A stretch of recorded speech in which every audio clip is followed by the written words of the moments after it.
E aí, meus bruxos? Meu amigo Santiago, esses são meus amigos Vini, o Quinto Maroto e Tarcísio Yamamoto. Nós somos o Conselho Ancestral, o primeiro programa de debates ao vivo sobre Harry Potter no YouTube e agora também o podcast mais autêntico sobre o mundo mágico que vocês conhecem. Sim, você procurou por todo lugar um podcast de Harry Potter que fosse autêntico e você encontrou o Conselho Ancestral. Bem-vindos a mais uma edição do Clube do Livro. Esteja você acompanhando aqui com a gente ou assistindo ou ouvindo, né, o podcast que sai posteriormente nos 3 canais e também no Spotify, tá bom?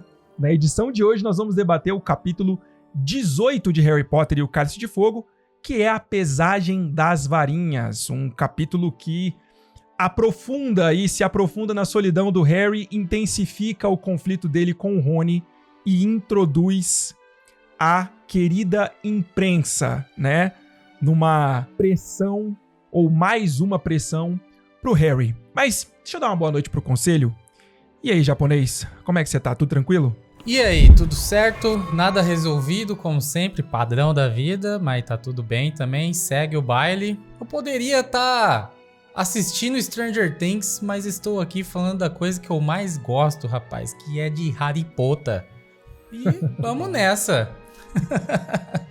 E aí, Vini, como é que você tá? Tudo certinho? Antes de eu falar se eu tô bem, se eu não tô, eu gostaria muito de perguntar pro Tarcísio se o Majin Buu já deu falta da câmera, né? Porque ele tá rosa, né, nessa gravação. Pois é, cara, eu eu não sei o que deu nessa porcaria aqui, velho. Eu acabei de gravar um vídeo, o Gabriel vai ter que se virar lá pra tirar o rosa de mim lá, porque sei lá, mas... Não, cara, eu tô bem. Esse capítulo, ele é um capítulo bem interessante, acontecem bastante coisas, a gente vive ali bastante ali dentro da mente de Harry Potter, né, enquanto ele está pistolaço com o Ron Weasley, e a gente vai debater bastante coisa sobre isso aí hoje. Então, ó, se você tá vendo no gravado, sai daí não, pega a sua pipoca lá, que essa gravação tá sensacional, demorou? Faremos um pequenino panorama do capítulo 18, que é a pesagem das varinhas. Panorama é para vocês terem um apanhado geral do que acontece no capítulo, né? O Rony, que continua afastado aí, né, frio, distante do Harry. Quase que a escola inteira se vira contra o Harry. Lufa-Lufa bem hostil, Corvinal não acreditando no Harry, Sonserina praticando toda sorte de bullying e ataques ao Harry, com exceção da Grifinória, todas as outras casas contra o Harry. Hermione, debatemos sobre ela no último Clube do Livro, continua sendo o único suporte emocional do Harry, né? Tentando aí equilibrar a situação, ajudando o garoto. A gente tem o Malfoy praticando bullying, se demonstrando supremacista puro sangue, criando aí os bottoms, né, de Potterfed, o Snape sendo totalmente cruel e claramente favorecendo o lado errado de um conflito, isso é importante. Esse é um dos momentos mais, assim, repugnantes do Snape na história, na minha opinião. A gente tem a imprensa entrando em cena com Rita Skeeter, usando o Harry como um espetáculo aí de sensacionalismo. Temos a pesagem das varinhas, que revela alguns detalhes importantes sobre os campeões. E a gente tem a reapresentação de Garrick Ollivander, o dono da loja de varinhas Olivaras. E temos no fim do capítulo a carta dos Sirius, que marca aí um encontro com o Harry, tá? Pra gente começar, aquela velha pergunta de aquecimento. Meus queridos do conselho, se vocês estivessem no lugar do Harry nesse capítulo, o que é que doeria mais pra vocês? Essa pergunta é pro conselho, mas vale pra vocês que estão acompanhando com a gente ao vivo aqui e pra você que tá assistindo ou ouvindo a versão editada do podcast, tá? Se você estivesse no lugar do Harry nesse capítulo, o que você sentiria mais? O que é que doeria mais em você? Ser zombado e atacado por boa parte da escola? Ser exposto pela imprensa? Ou ver seu melhor amigo se afastando justo quando você mais precisa dele? E aí, conselho, o que doeria mais pra vocês? As 3 doem, Mas o que doeria mais? Ah, com certeza o amigo, né, cara? Pô, os outros dois eu tava nem aí, pô. Mas o parça ali, abandonar ali no momento mais crucial ali, né? Até porque o Harry tem essa visão, no meu entendimento, né? O Harry tem essa visão que o Ron é o parça dele. Tipo, eu acho que ele não pensa que se fala, quem que escolhe um, qual que é o melhor amigo? Pra mim, o Harry vai falar o Ron, não vai falar a Hermione. Então, eu acho que isso aí é o que mais machuca ele e também me machucaria ali, cara. Seria complicadíssimo.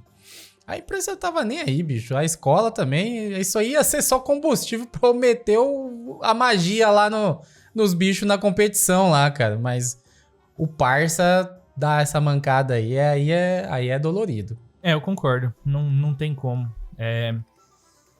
Eu acho que a questão da imprensa, eu não sei se o Harry... Se eu me importaria agora, né? É que eu sei a história, né? Então eu sei o que vai acontecer daqui mais pra frente. E aí, beleza. Aí eu concordo que a imprensa realmente se torna um problema.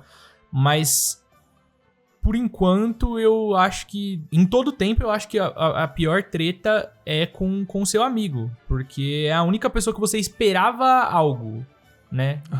O Harry não conhecia a Rita Skeeter, não conhecia o Profeta Diário, né? Os pormenores ali, então ele não tinha como esperar que eles falassem bem dele, eles falaram mal. E a mesma coisa das outras casas. Tudo bem, a Lufa-Lufa eu acho um pouco talvez assim que o Harry não esperasse a reação dos lufanos, porque eles sempre são mais bondosos e tal. Mas o amigo não tem como, né, mano? O amigo, você espera muita coisa dele, então eu acho que essa com certeza seria a pior parte, porque eu acho que pra você se decepcionar, você tem que estar esperando alguma coisa. E eu acho que o Ron era o único ali desses 3 cenários que a gente colocou que seria capaz de decepcionar o Harry. E ele faz isso, né? Então, com certeza o amigo. Maneiro. Por incrível que pareça, o Harry esperava a Lufa-Lufa se comportar como se comportava. Ele não esperava a Corvinal. Ele achava que a Corvinal iria torcer por ele. Ele esperava a Lufa-Lufa por causa do Cedrico, né? A Lufa-Lufa tinha um campeão, né? Mas a resposta eu acho que é óbvia, né? Eu acho que a grande maioria das pessoas sentiriam bem mais esse afastamento do melhor amigo no momento mais difícil pro Harry, né? O momento mais difícil ali, né? Naquela ocasião. É claro que o Rony já esteve do lado do Harry em momentos muito mais difíceis do que esse. Pelo menos até então, né? O torneio tribruxo, ele vai se desenrolando como uma coisa muito perigosa até que ele desemboca lá no cemitério e a gente percebe o quão perigoso ele realmente era. Mas o fato é que naquele momento o Harry estava precisando de suporte, estava precisando de apoio, e ele teve o apoio da Hermione, e só. Né? O Rony que ele esperava, ele não teve. Ele não teve. Bom, pra gente prosseguir, alguns momentos-chave deste capítulo, tá? A Hermione tira o Harry do salão principal e aí ela identifica o que seria o problema real com o Rony. O ciúme do Harry, né? O Rony com ciúmes do Harry. Vamos discutir mais sobre isso. Clima pesado em Hogwarts, né? A Lufa-Lufa hostil, Corvinal distante, Sonserina atacando, Draco Malfoy com os distintivos apoiando o Cedrico Diggory, que seria, na opinião deles, né, o verdadeiro campeão de Hogwarts. O insulto aí de sangue contra a Hermione. O Goyle, como resultado disso, ficando com o rosto cheio de furúnculos. A Hermione tendo os dentes crescendo, indo para a ala hospitalar. A crueldade repugnante do Snape nessa ocasião. A gente tem a pesagem das varinhas. A gente tem Rita Skeeter sendo introduzida. E a gente tem, no final, a carta de Sirius Black, né?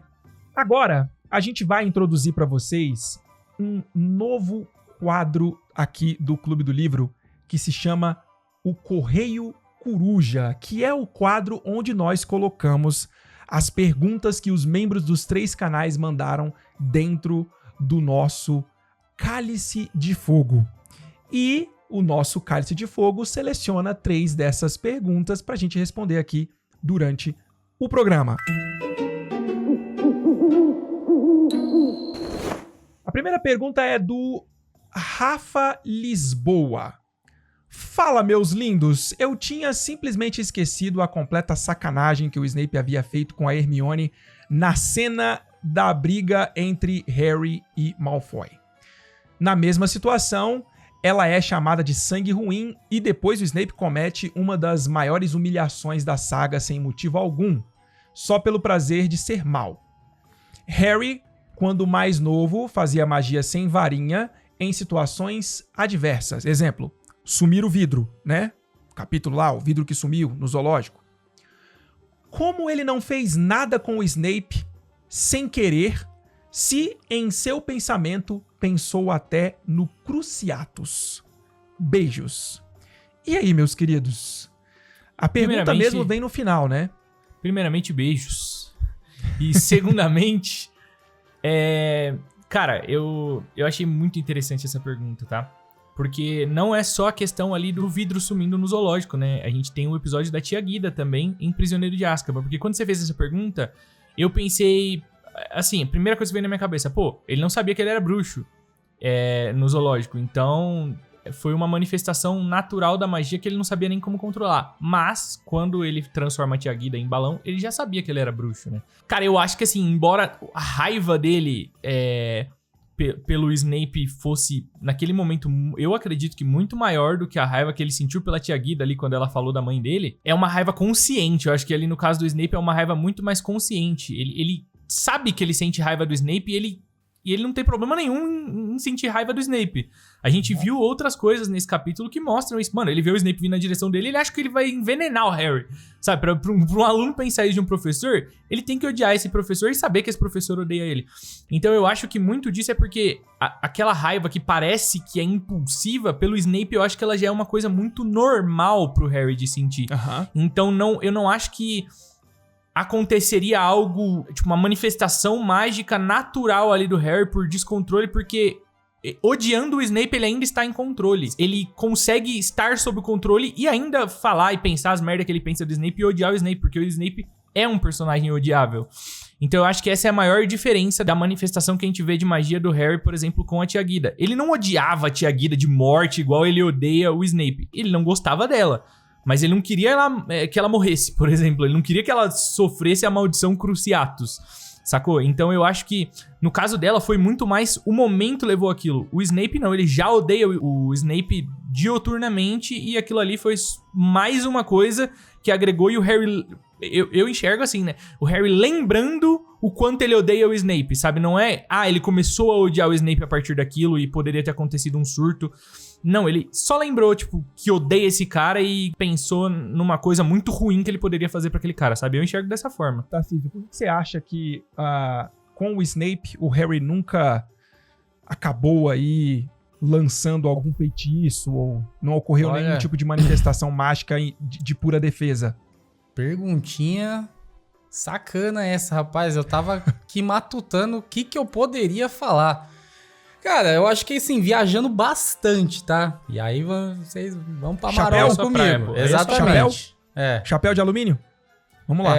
Eu não sei ao certo se o Harry realmente entende o porquê que o Snape o odeia tanto assim. Tipo, óbvio que ele já sabe do pai dele e tal, não sei o quê. Mas eu não sei se ele compreende... Ele sabe exatamente o porquê. Talvez seja por essa falta de compreensão de não entender o porquê o Snape o odeia tanto assim. Porque as outras vezes ele sabia o que estava acontecendo. Ele tinha plena noção do sentimento ali que ele estava sentindo ali, né? No momento ali. Podia ser coisas bobas e tal, mas... eu não sei, eu consigo fazer uma ligação com o sentimento assim, da compreensão do porquê que ele tá sentindo isso.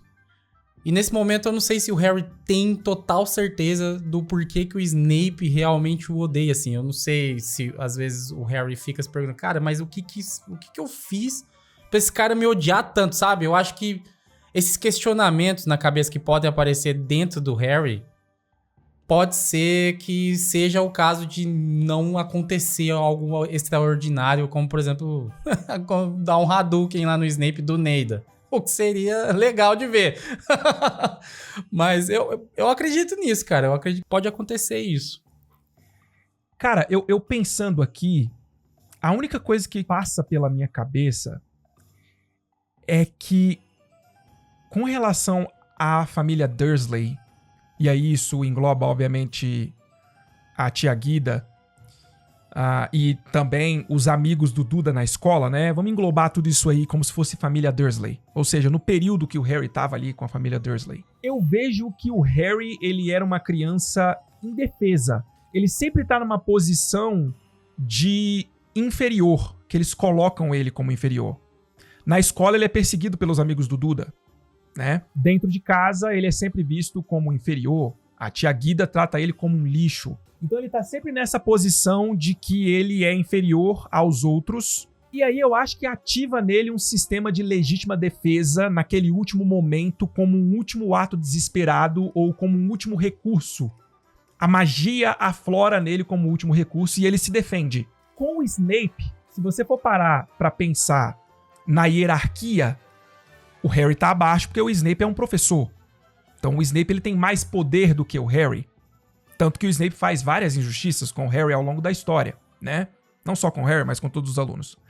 Só que eu acho que com o Snape a trocação é mais franca. O Harry ele não é só o oprimido, ele retruca. Ainda que não em ações diretas, porque, mais uma vez, o que é o Harry contra o Snape? Na hierarquia de poder, o Snape sempre vai poder tomar alguma decisão que prejudique o Harry. O Harry não tem muito poder para prejudicar o Snape. Só que eu acho que a trocação é mais franca. Eu acho que o Harry, ele revida com o Snape, ele argumenta, mesmo que não seja diretamente, mas ele fala do Snape, ele deixa os sentimentos que ele tem pelo Snape aflorarem. Ele fala com o Rony, ele fala com a Hermione, ele fala com os amigos dele. Em Prisioneiro de Azkaban, ele ataca o Snape, sacou? Então, eu acho que nesse caso, esta raiva do Harry, ela tem por onde escoar, ela tem por onde sair. Com os trouxas, naquela época, a última alternativa que ele tinha, inadvertidamente, quando eu falo que ele tinha, é óbvio que eu tô falando inadvertidamente, aí é a magia aflorando nele e quase como uma legítima defesa. Então eu acho que eu vejo essa diferença. Eu não sei se essa é uma resposta apropriada e acredito que a gente nem tenha resposta pra isso, né? Mas eu vejo dessa forma. Eu acho que com o Snape e o Harry, de alguma forma, por mais que ele esteja na linha hierárquica menor do que o Snape é um professor, ele é um aluno, o Snape tem mais poder do que ele, eu acho que o Harry consegue retrucar de alguma forma, sacou? E aí eu acho que ele tem mais controle. É claro que ele também tá na escola, ele tá aprendendo a controlar a magia dele. Aí você pode falar, não, tudo bem, mas no terceiro ano ele mandou a tia Guida pro espaço. Ok, justo, mas aí mais uma vez...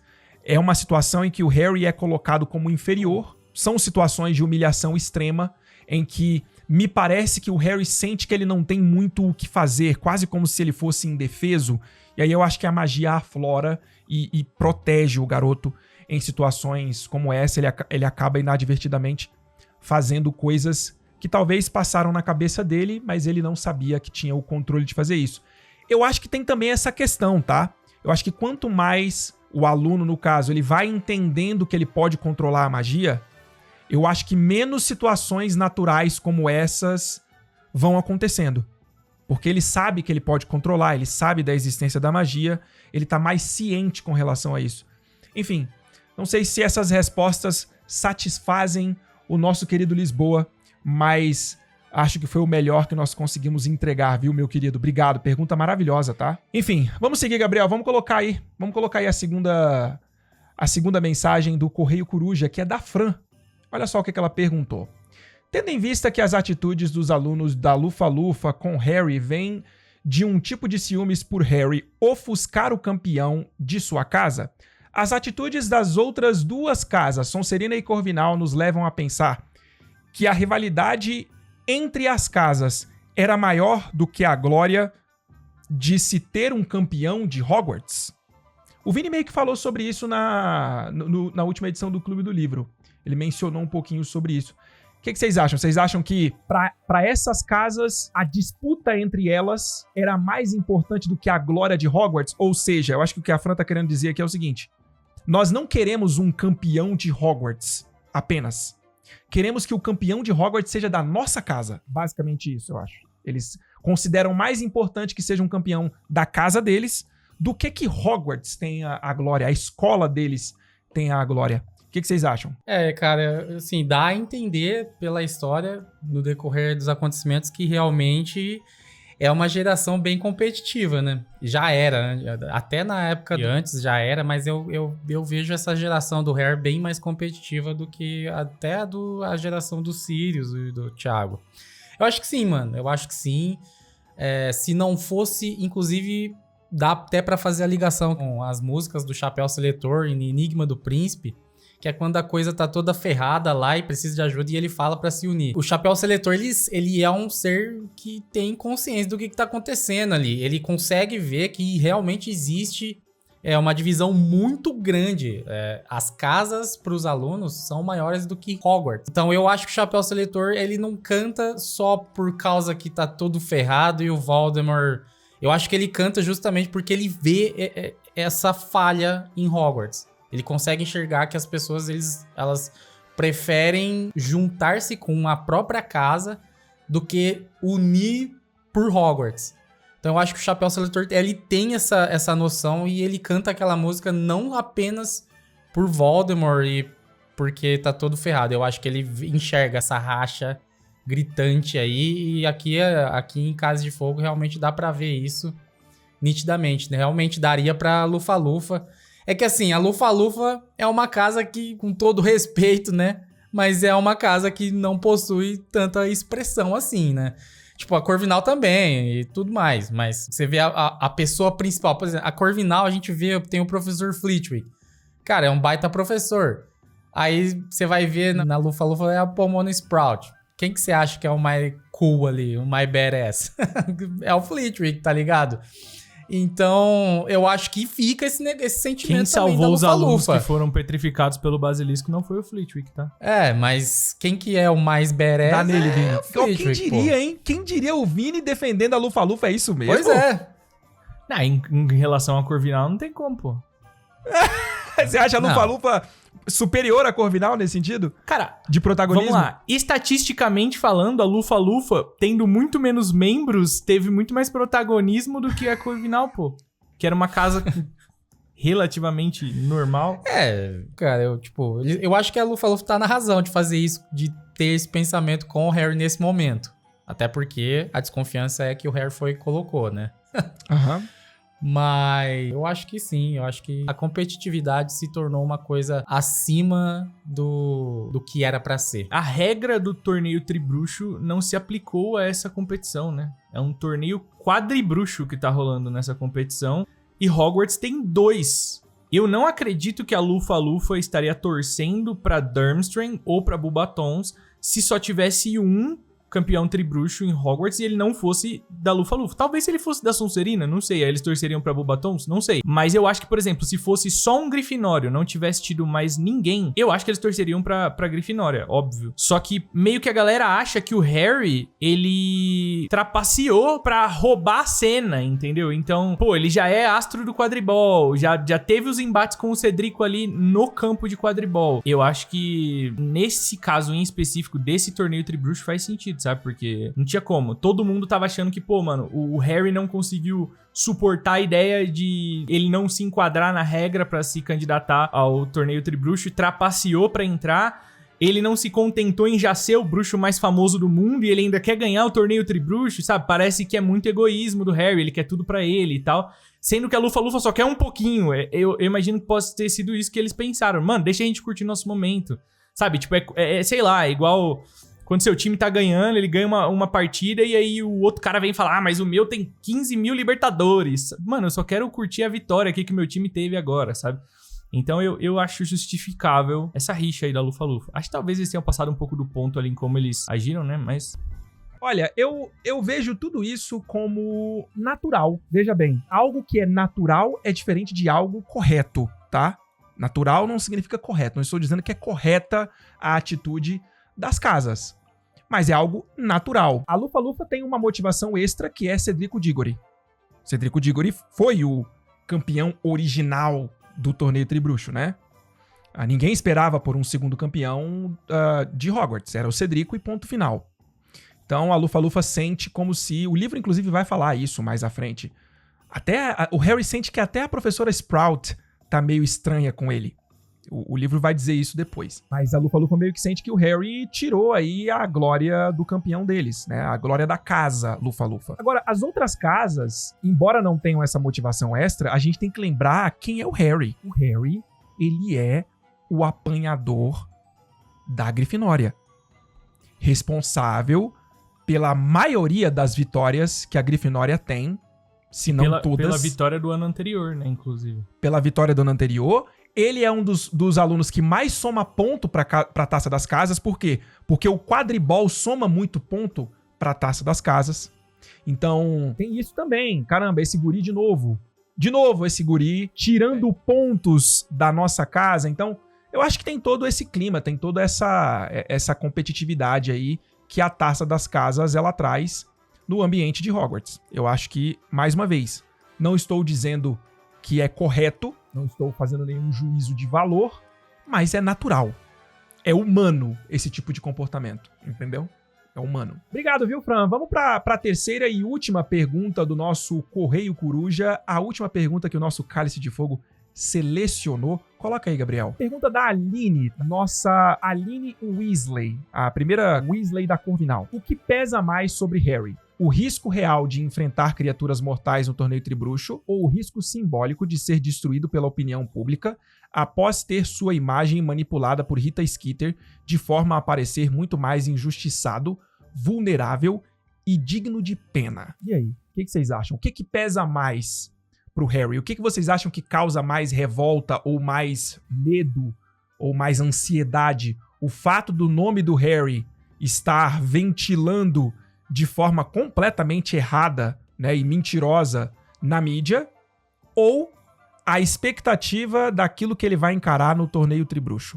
Eu acho que é a expectativa do torneio. Cara, o Harry, ele é totalmente despreparado pra esse desafio. E ele sabe disso, mano. Ele tem a plena consciência de que, tipo assim, tá zero preparado pra isso. Ele tem a consciência de que os caras que foram selecionados, os caras são muito bravos. O Cedrico digo principalmente até porque isso corre no corredores de Hogwarts há muito tempo.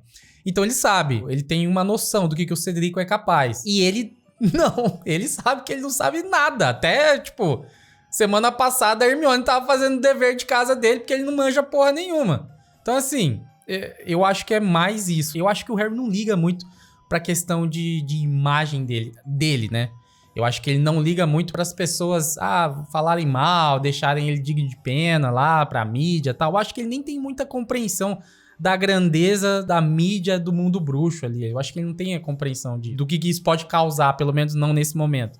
Agora, mudaria se a imagem de pessoas que ele gosta começasse a vincular na mídia e falar mal das pessoas que ele gosta. Aí eu acho que ele ligaria. Com relação a ele, eu acho que ele não estaria nem aí. Então, nesse caso da pergunta, mas ao desafio do torneio mesmo. Dá pra ver que ele fica irritado, né, com a Rita Skeeter escrevendo coisas que ele não disse, forçando a barra ali com a pena de repetição. Dá pra ver que ele se aborrece, mais uma vez, natural que se aborreça.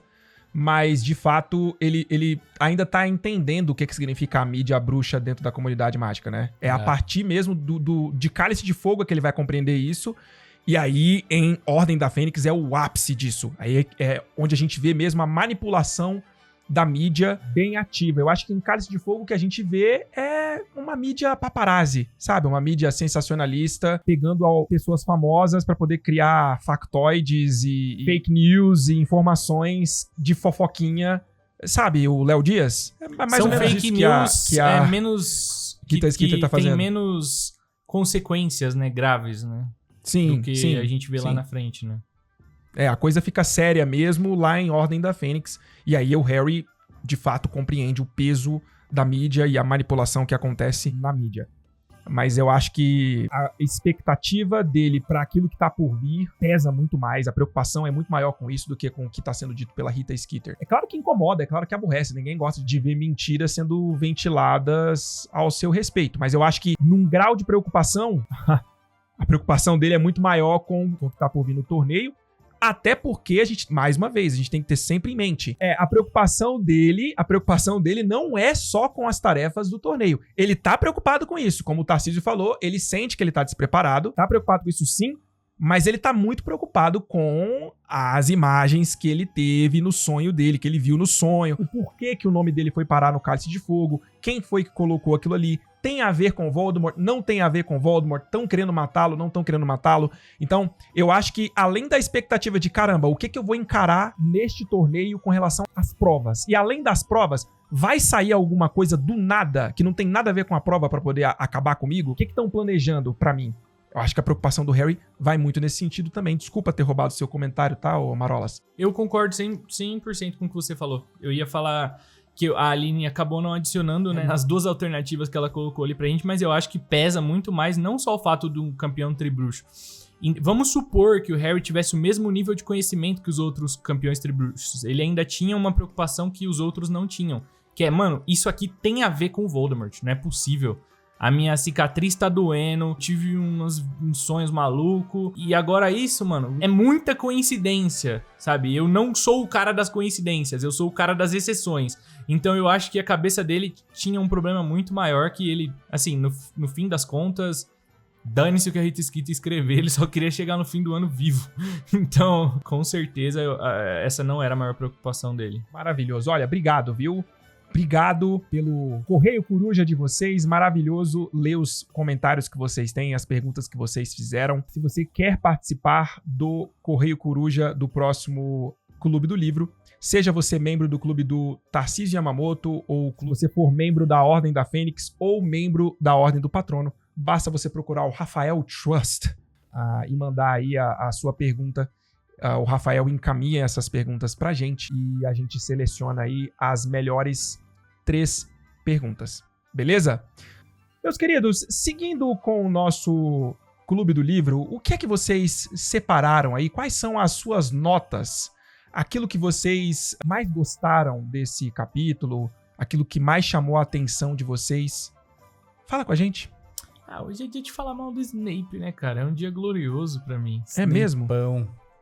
Mas eu vou colocar por ordem aqui de como aparece no livro, tá? E aí vocês podem me interromper aqui, porque eu deixei separado até um trecho do livro que eu acho tão ridículo o Snape que eu preciso ler. Mas o primeiro ponto, cara, é o Harry não perceber que o Rony tava com ciúmes dele. E eu acho esse ponto eu acho bem interessante, porque a Hermione tem que explicar pro Harry uma coisa que você realmente vê que ele não tinha notado. Não é que ele fingia que não tinha notado, mas ele não tinha notado porque ele não liga pra essa fama que ele tem. E como ele não liga, ele não tem essa medida de tipo assim, todo mundo olha só pra mim e ninguém liga pro Rony. Aí a Hermione tem que falar, cara, ele tem vários outros irmãos mais velhos, ele tipo... Ela basicamente fala o que o Rony pensa. Você vê que a Hermione... Eu acho bem interessante porque aqui a gente vê dois aspectos, 2 tipos de pessoa. O mongo que não percebe nada e a mina que já entendeu tudo, sabe? Ela literalmente cita o que eu acredito que tá dentro da cabeça do Rony. Tipo, toda aquela sensação de ter que se provar por conta dos irmãos. E aí o melhor amigo é o cara mais famoso do mundo. Então ele nunca vai ser o mais famoso dos dois, porque se o outro é o mais famoso do mundo, ele não vai conseguir ser o mais famoso dos dois. E o Harry... chongo, não tá, sabe, não percebe nada. Então eu acho bem interessante a gente ver que realmente essa fama do Harry não deixa subir a cabeça dele tanto. E eu acho isso muito engraçado, porque tem uma cena, embora o filme seja um caminhão de estrume, né, o Enigma do Príncipe, tem uma cena nele que eu acho muito legal, cara, que é justamente o Harry assumindo essa fama, que é quando ele e a Hermione estão na livraria, né, na biblioteca, e a Romilda tá lá olhando pro Harry, e aí a Hermione fala, para, Harry, ela só tá olhando pra você porque ela acha que você é o escolhido, você é o eleito, né, em português. Ele fala assim, mas eu sou o eleito. Eu acho isso muito da hora, ele sendo, tipo, meio arrogantão, assim. E a gente vê que até aqui ele não sacava essa parada da fama dele. Então, eu acho bem interessante o quanto que na cabeça da Hermione ela tem que explicar o óbvio pro Harry, e na cabeça do Harry não faz sentido nenhum o que o Rony tá fazendo. Porque ele não vê essas motivações que as pessoas que estão ali fora enxergam. Porque ele não liga pra essa fama, sabe? Eu acho interessante, adicionando no que você comentou, é que o Harry, ele acha, de fato, assim, ridículo a ideia de que o Rony sente ciúmes dele. E ele manifesta ali que ele gostaria de ser muito mais como o Rony. Porque, enfim, o Rony tem aquilo que o Harry nunca teve, que é a família próxima. E tudo aquilo que o Rony critica, o Harry gostaria de ter, né? Ele fala, né? A gente pode trocar a hora que ele quiser, né? Exato, era isso que eu ia dizer. A gente pode trocar a hora que ele quiser. Né? Cabeças virando pra mim o tempo inteiro, cada vez que eu ando nos corredores e coisa e tal. O Harry só queria ser um garoto normal, cara. E ter os pais dele junto com ele. Então, eu acho interessante que o Harry gostaria de ter o que o Rony tem e o Rony gostaria de ter o que o Harry tem. Só que a gente não vê esse desejo do Harry manifestado em inveja. A gente vê o Harry sentindo a alegria de estar na família do Rony, de estar presente, de estar ali, de querer estar ali com eles o tempo inteiro. O Rony não. O Rony, ele tem algumas manifestações que realmente são, além de imaturas, né? São complicadas. Mas e aí, ô japonês? Eu separei um troço aqui, cara, que eu acho que é bem profundo no caso do Harry, cara. Mas só que deixa eu falar uma coisa pra você aqui, desculpa, tá? Manda ver. Com todo o respeito do mundo, com todo o carinho. Diga. Troço não combina com coisa profunda. Não tem bicho, como. aí Você não pode iniciar uma frase. Dá pra fazer exatamente. Você não pode iniciar uma frase dizendo que você separou um troço e que isto é muito profundo. Não tem como, isso aí não existe. Com todo o respeito do mundo que eu tenho por você, japonês. Te amo mais do que muita coisa nessa vida, tá? Tem troço que é profundo, viu? Mas enfim. Deixa eu... Uma coisa profunda aqui do Harry. Ai, segue. Quando ele tá falando... Ele tá escrevendo a carta pro Sirius lá. E na carta tá tudo certo. O problema não é nem o que ele escreveu, mas é o que ele pensou, o que ele refletiu ali depois, cara. Ele, tipo, ele teve vontade de dizer tudo, né? De ansiedade de dizer tudo que tá acontecendo, né? E, mano, tipo assim, ele tem amigos, nesse momento ele tem só a Hermione, mas é que é uma baita amiga dele, né? Então, assim, ele não tá totalmente só, por mais que o Ron não esteja mais com ele. E aqui eu acho que dá pra você separar a diferença entre amigo e família. Eu acho que o Sirius, ele tem essa imagem familiar pro Harry, né? É o único que restou aí. E, tipo, aí aqui eu acho que é aquele barato de... beleza, eu consigo conversar com a amigo, mas eu queria falar com uma família, mano. Eu queria conversar sobre o que tá acontecendo com a família. Eu queria dicas familiares, queria que eles falassem pra mim conselhos. Meus amigos estão dando, mas eu queria de família. Eu acho que isso é um bagulho legal do Harry, cara. O livro tá mostrando isso. Pode tá mostrando, é uma percepção minha. Da falta que a família tá fazendo pra ele nesse momento. De, tipo, pelo menos escrever uma carta falando. Só que ele não pode... Eu acho que ele acha que ele não pode perder esse tempo escrevendo essas coisas pros Sirius. Porque tem muito mais coisa envolvida, né? Tem muito mais coisa. Ele tá tendo que se preocupar com um monte de coisa. E ele queria tá falando pra figura paterna dele o que ele tá sentindo, dar conselhos do que ele tem que fazer ali e tal.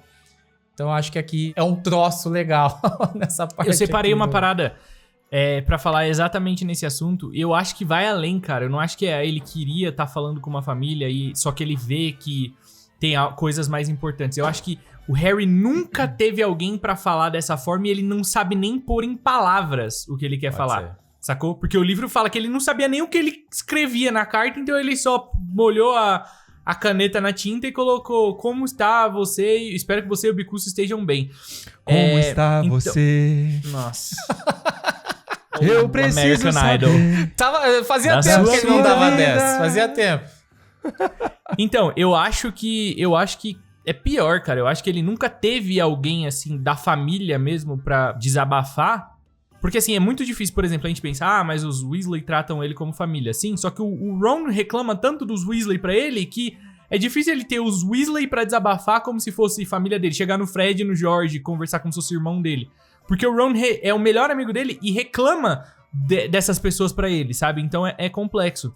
E eu acho que ele nunca teve isso na vida, então ele não consegue nem colocar em palavras isso quando ele vai falar pro Sirius. Como se o cara nunca tivesse desabafado literalmente na vida com ninguém e ele não sabe nem por onde começar. E aí ele prefere não fazer isso. Tipo, eu preciso mandar essa carta logo, então vai assim mesmo, vai sem nada. Inclusive, vários momentos, né, da história, ele pensa em escrever alguma coisa pro Sirius, mas não, ele já tira aquilo da cabeça e só escreve, espero que aí tá tudo certo e tchau. Ele só se despede. Tipo, é foda, cara, é um negócio bem intenso.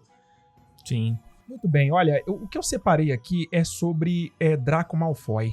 Primeiro a gente tem ele claramente com inveja do Harry, e é interessante a maneira como o Draco, ele manifesta inveja, insegurança, né?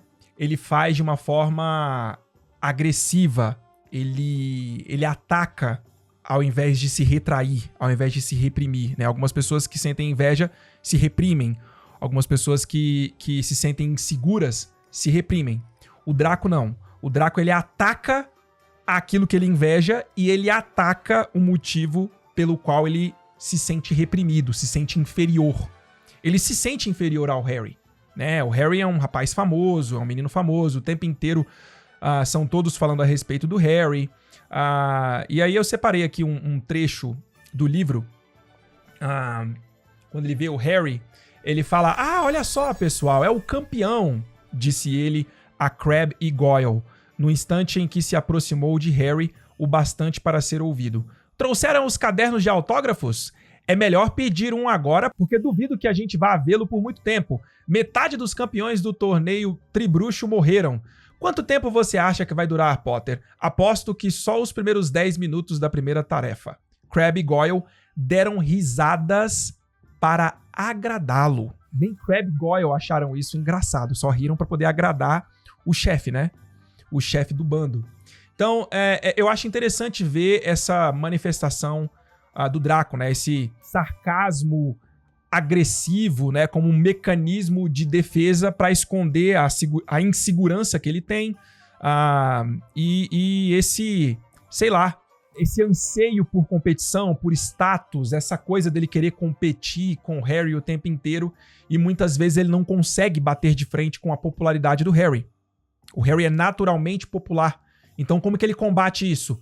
Menosprezando o Harry. Ou seja, é uma técnica muito usada por pessoas que sentem inveja e por pessoas que não querem progredir.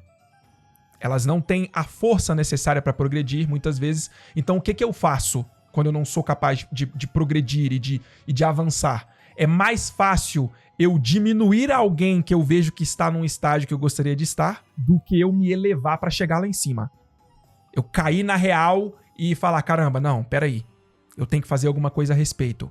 Então, é mais fácil você diminuir a pessoa. O Draco se comporta assim com muita frequência com o Harry. E um outro ponto que eu separei, que é impossível não separar, é o momento em que o Draco chama mais uma vez a Hermione de sangue ruim, falando pra Hermione, mas só não toca em mim, tá? Não toca na minha mão, porque eu acabei de lavar ela e eu não quero que uma sangue ruim a suje. E aí, nesse comentário aqui, o Draco revela 3 características bem claras que ele tem, né? Uma, o preconceito, a outra, a arrogância extrema e talvez a pior delas, que seja uma somatória das 2 anteriores, seja a crueldade consciente. Isso aqui é o lance, tá? Eu vejo muita gente colocando nos pais do Draco a responsabilidade exclusiva pelo Draco ser como ele é.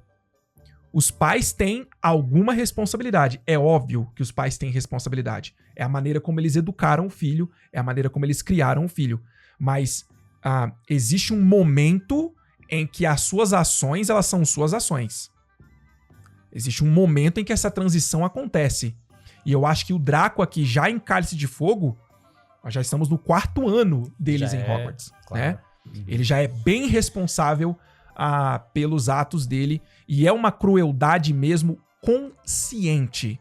Sim. É óbvio que ele tem as razões dele ali por exemplo, o Lúcio, ele é cruel e ele é arrogante e ele é supremacista, ele é preconceituoso e ele usa tudo isso pro poder, pra ter prestígio, pra ter uma posição mais elevada na sociedade. Enfim, o Draco, ele tá fazendo basicamente a mesma coisa, só que no nível escolar, pra ter mais atenção, pra ser mais popular, pra ter, sabe, a glória de ser um estudante conhecido por todos, né? Esses momentos aqui em Cálice de Fogo deixam bem claro o quão responsável o Draco é pelas ações dele.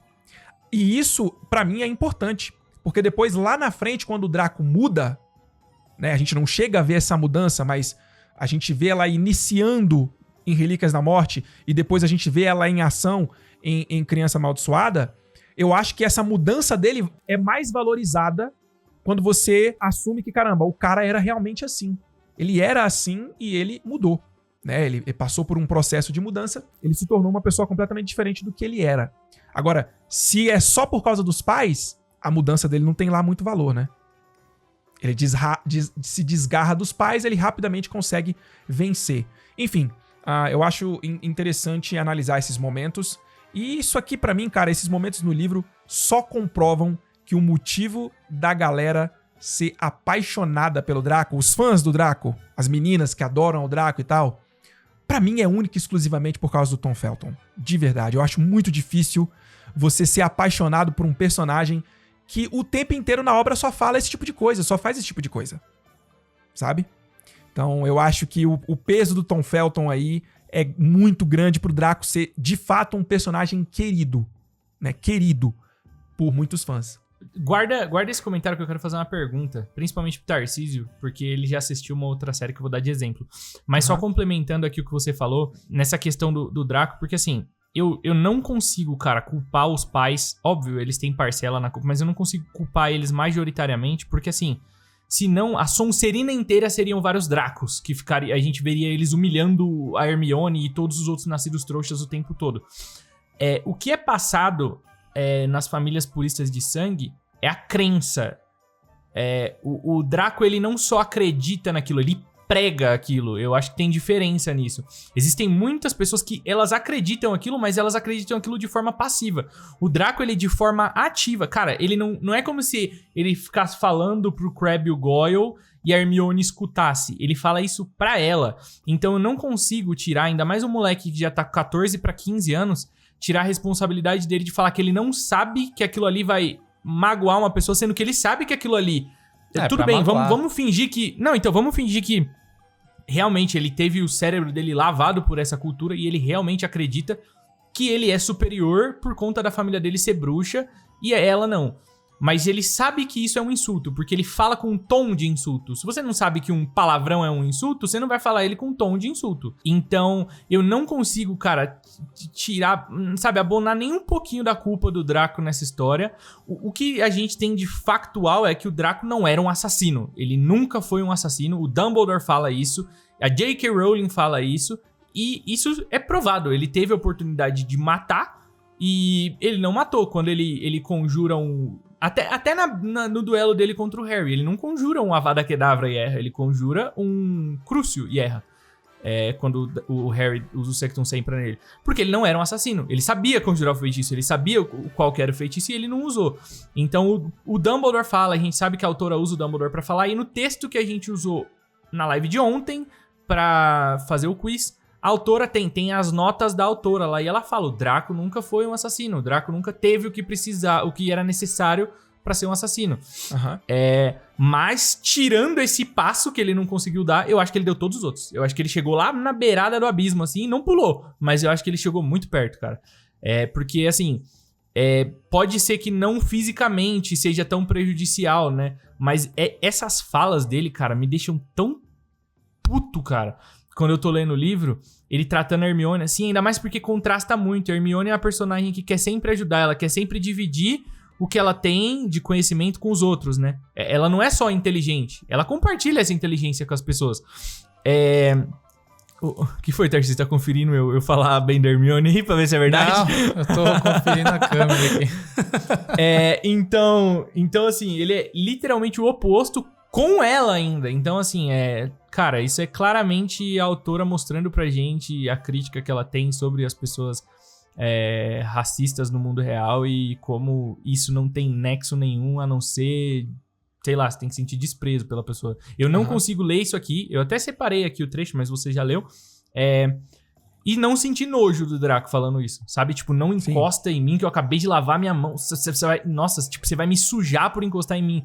É um comentário muito maldito, sabe? Pra um cara fazer isso. E aí, assim, de novo, muitos da Sonserina realmente acreditavam naquilo, mas ele falava aquilo e pra pessoa que ia ofender, sabe? Eu já acho horrível o cara acreditar nisso. Mas o cara pregar isso ativamente, não tem como você falar que não é uma maldade. Eu não lembro exatamente a palavra que o Bruno usou, mas eu acho que ele colocou muito bem, que é uma maldade consciente. Sim. Ele faz aquilo uma ali sabendo consciente. que uma crueldade consciente. Ele sabe que aquilo ali vai machucar ela e ele faz aquilo. E aí eu acho que a atitude do Harry em relação a isso, a consequência dessa fala do Draco, eu acho que super plausível ali. E aí eu acho interessante, porque o Harry, ele se prova tão amigo da Hermione quanto ela é dele. Porque ele instintivamente faz um negócio sem medir consequências, sem saber no que... Ele não pensou no que poderia acontecer. Ela tenta parar ele, inclusive. E ele não tá nem aí, ele vai pra cima e já era. Dá merda lá, os feitiços, cada um bate em gente que não é os dois, mas enfim. Eu acho... Esse diálogo a J.K. Rowling escreveu muito bem, cara, porque a gente consegue entender 3 personagens de uma forma muito legal, tanto o Draco, quanto o Harry, quanto a Hermione, assim, é muito top, velho. Eu acho muito legal esses diálogos que eles despertam sentimentos genuínos em você. Eu fico com raiva de verdade lendo isso aqui, cara. Não é um negócio tipo, é um livro, é uma historinha. Não, cara, você fica pistola de verdade quando você lê um negócio desse. E um ótimo exemplo disso, do próprio Draco, né, dessa atitude que ele tem, se a gente for comparar os personagens, tem aquela velha frase, né? Que a fruta nunca cai muito longe do pé. Se a gente for comparar alguns personagens que tiveram criações parecidas, a gente tem o próprio Sirius pra comparar com o Draco. Porque se você for comparar a criação dos dois, foi muito semelhante, assim.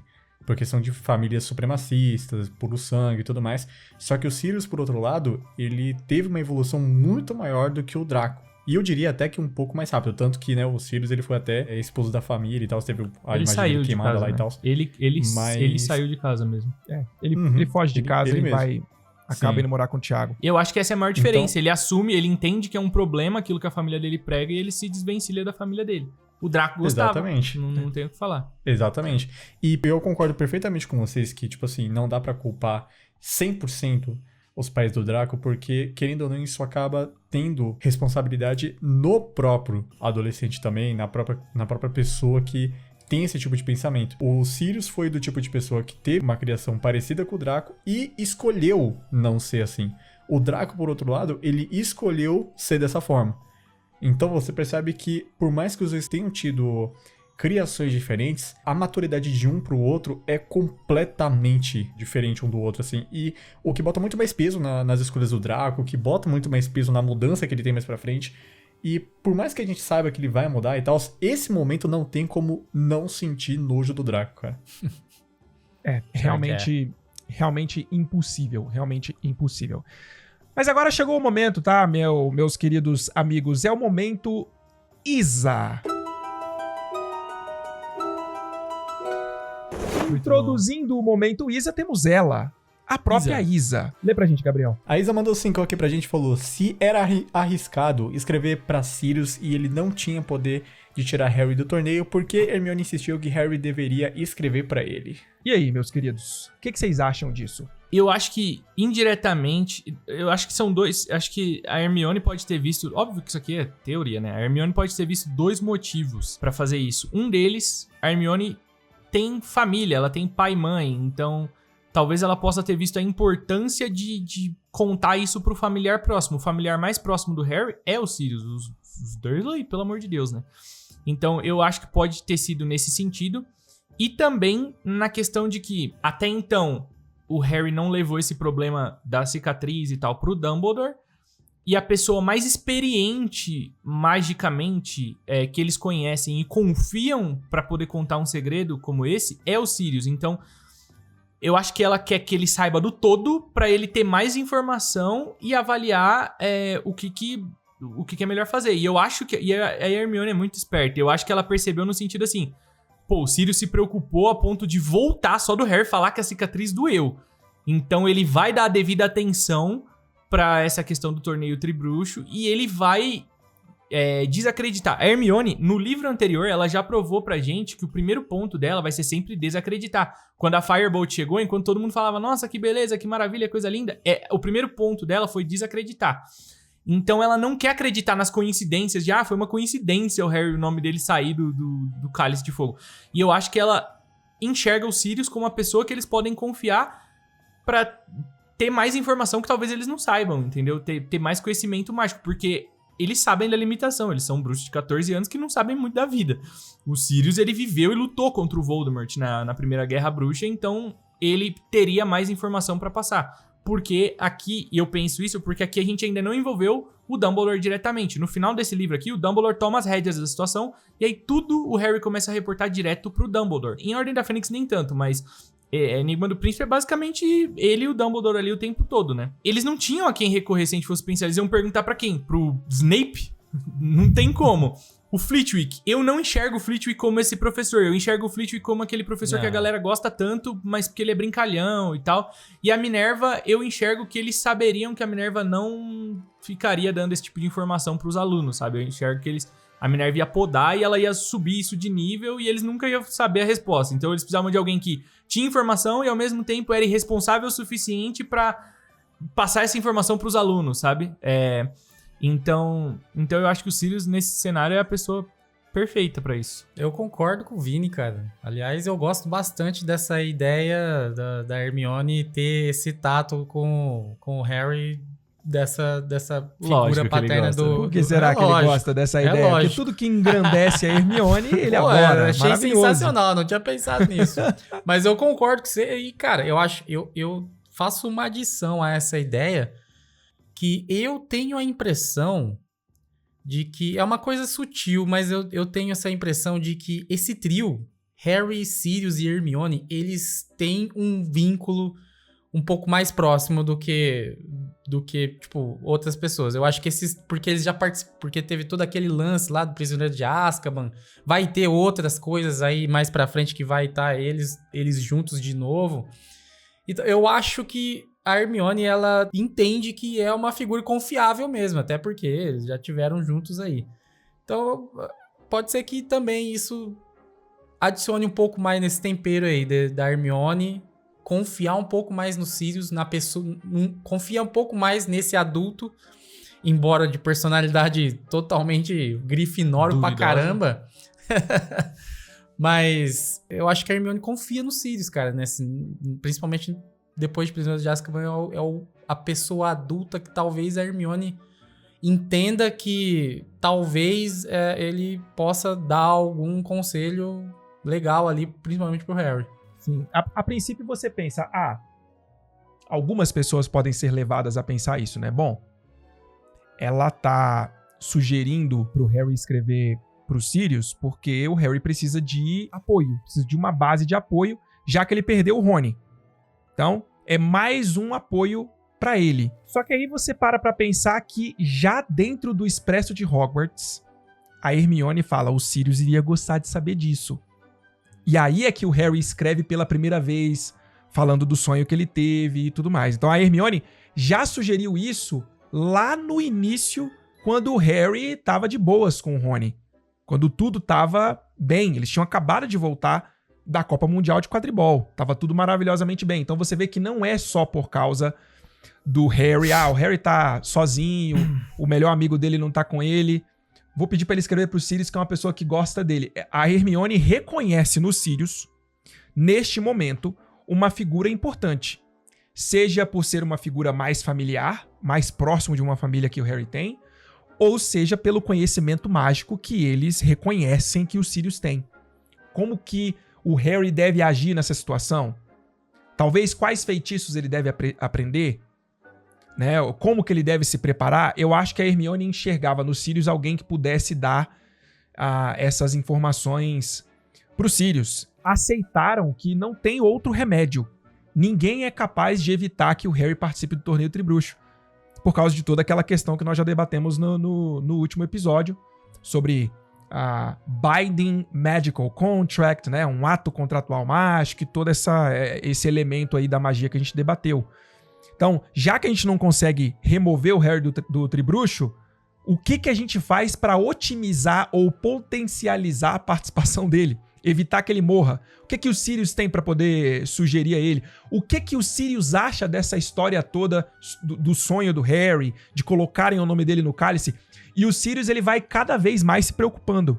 O Sirius vai cada vez mais percebendo que a coisa não é tão simples. A coisa é séria.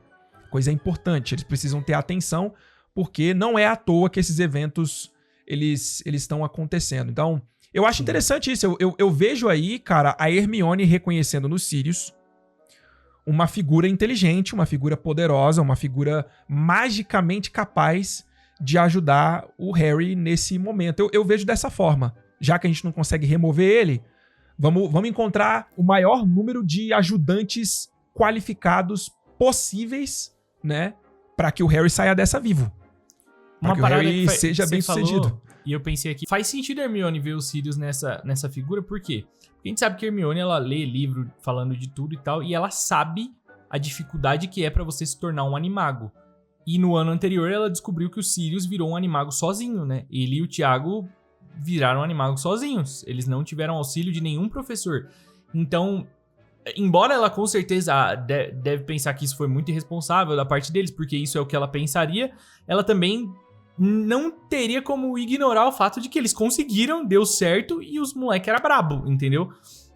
Ali naquele diálogo que acontece lá na Casa dos Gritos em Prisioneiro de Azkaban, acho que fala muito sobre o talento do Sirius e do Tiago na época deles em Hogwarts, né? E do Snape também, inclusive.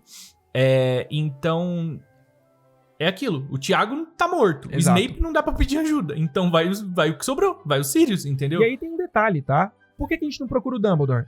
O Dumbledore já sabe. O Dumbledore já sabe e a atitude dele foi fazer o quê? Nada. Não muita coisa. Sacou?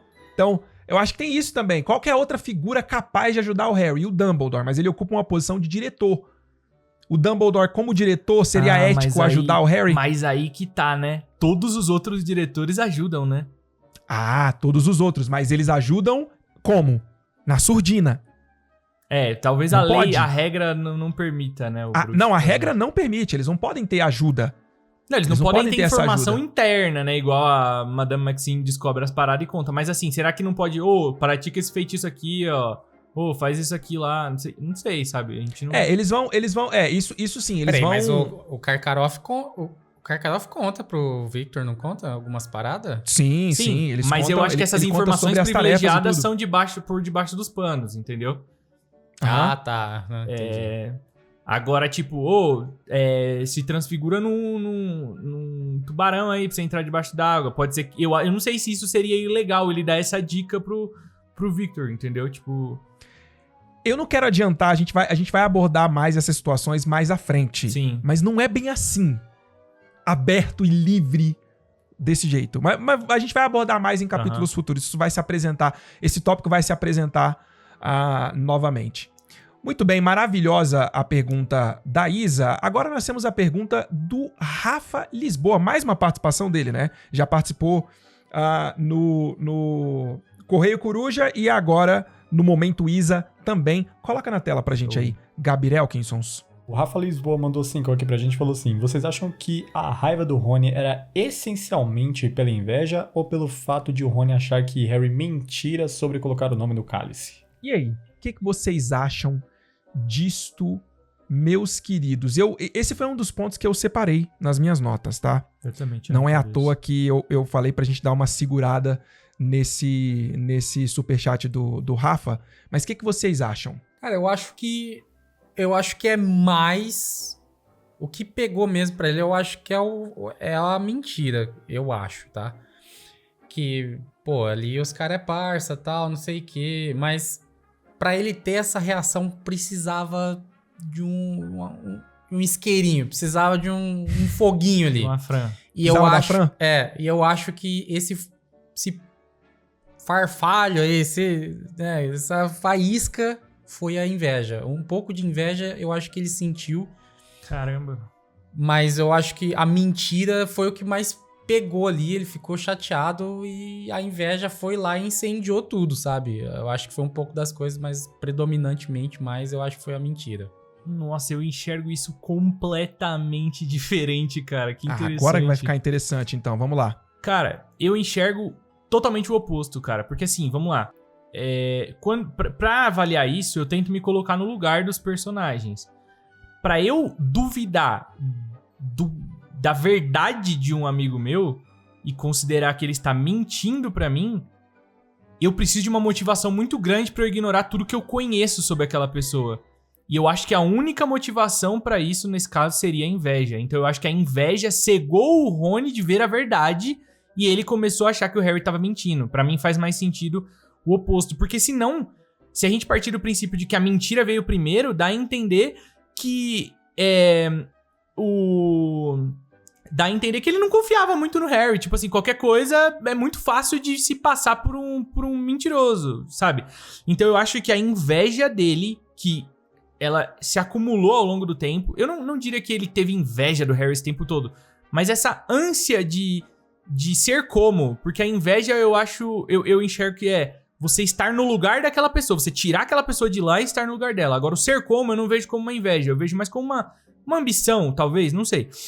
Mas eu acho que essa ânsia de ser como o Harry chegou num nível tão grande que ela se evoluiu pra uma inveja do amigo dele, num ponto que ele não conseguiu se controlar e começou a duvidar da verdade do amigo dele. Então ele começou a duvidar do caráter do Harry. O Harry falou, eu não fiz, ele não acreditou. Então ali acabou. Pra mim ali, isso foi um rompimento genuíno da amizade dos dois, que foi obviamente temporário, mas eu acho que naquele momento ali o Rony rompeu a amizade, porque pra você não acreditar, se a pessoa é sua amiga e ela falar assim pra você, eu não fiz isso, e você não conseguir acreditar, já acabou ali, já tem um buraco gigantesco na amizade que qualquer coisa que vier dali pra frente é totalmente esperável, você já esperaria aquilo, né? Totalmente previsível.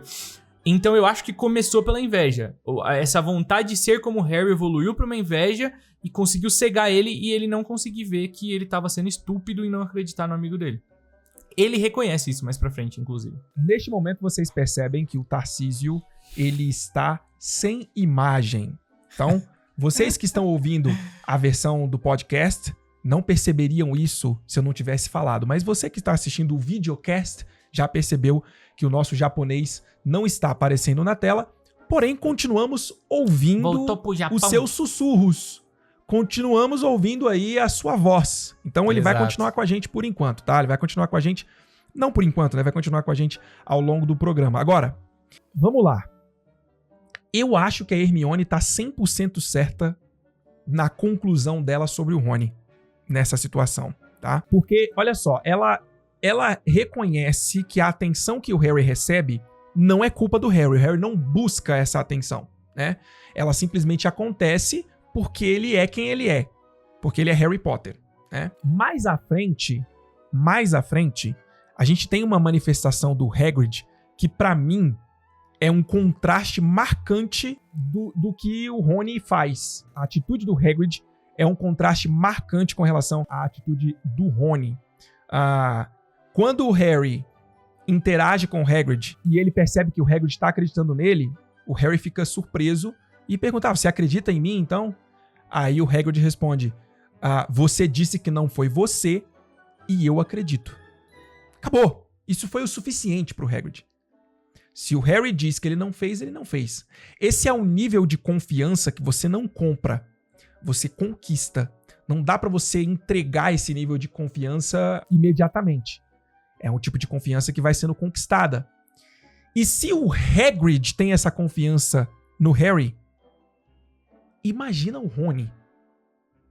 Então, eu acho que a Hermione, ela foi on point, ela foi certeira quando ela disse pro Harry assim...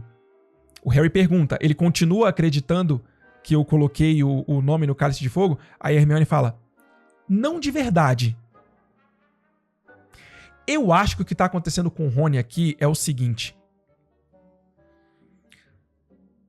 Para poder justificar o sentimento de inveja que ele tem, ele precisa encontrar alguma culpa no Harry. E o Harry não tem culpa. O Harry não tem culpa. O Harry não tem culpa de receber a atenção que ele recebe. O Harry não tem culpa de estar no torneio Tribruxo. Então, o Rony não tem como justificar este sentimento de incômodo que ele tá tendo, né, com relação ao Harry, que é um sentimento real. Tá dentro dele. E ele não consegue lidar com isso. Qual que é a saída? Vou acreditar que o Harry mentiu pra mim. Ele deveria ter dito que ele colocou o nome dele no Cálice de Fogo e ele não me disse. Ele deveria ter me dito que ele iria tentar colocar o nome dele no Cálice de Fogo. Nós deveríamos fazer isso juntos. Ele violou a santidade da nossa amizade fazendo isso. Tudo isso na cabeça do Rony. Ele tá querendo acreditar nessas coisas porque assim justifica ele ficar chateado com o Harry, quando na verdade não há justificativa nenhuma pra ele ficar chateado com o Harry. Sacou? É um sentimento que ele tá tendo. Parte dele, não vem do Harry. O Harry não é o causador disso, né? Então eu acho que é mais ou menos por aí. Eu acredito que é mais ou menos por aí. Por isso que eu acho que a Hermione, ela foi on point. E aí, mais uma vez, eu vou dar aquela velha cartada, né? Vou ter que dar a cartada do cânone. Que a Hermione é usada, né? A função da Hermione é apresentar aquilo que a própria autora quer dizer. Então, eu acredito que é isso aí mesmo, tá? Eu acredito que é isso aí mesmo. Ela usa tanto a Hermione quanto o Dumbledore para poder apresentar ali aspectos da obra que ela quer dizer pro público, né? Que ela quer apresentar pro público. Pergunta incrível, tá, Rafa? Obrigado mesmo aí por mais esse super que você enviou. Meus queridos, chegamos ao fim de mais uma edição do Clube do Livro. Obrigado a todos vocês que estiveram aqui ao vivo com a gente e, claro, a vocês que estão acompanhando a versão editada, né, o podcast, vocês que ouviram aí e curtiram também junto com a gente. Não deixem de se inscrever no Tarcísio Yamamoto, no Quinto Maroto e no Wizarding Bruno. É importante que vocês tomem esta ação. É importante para o crescimento dos nossos canais, é importante para que o alcance do Conselho Ancestral aumente cada vez mais. É um privilégio estar aqui com vocês. Obrigado por tudo que vocês fazem por nós.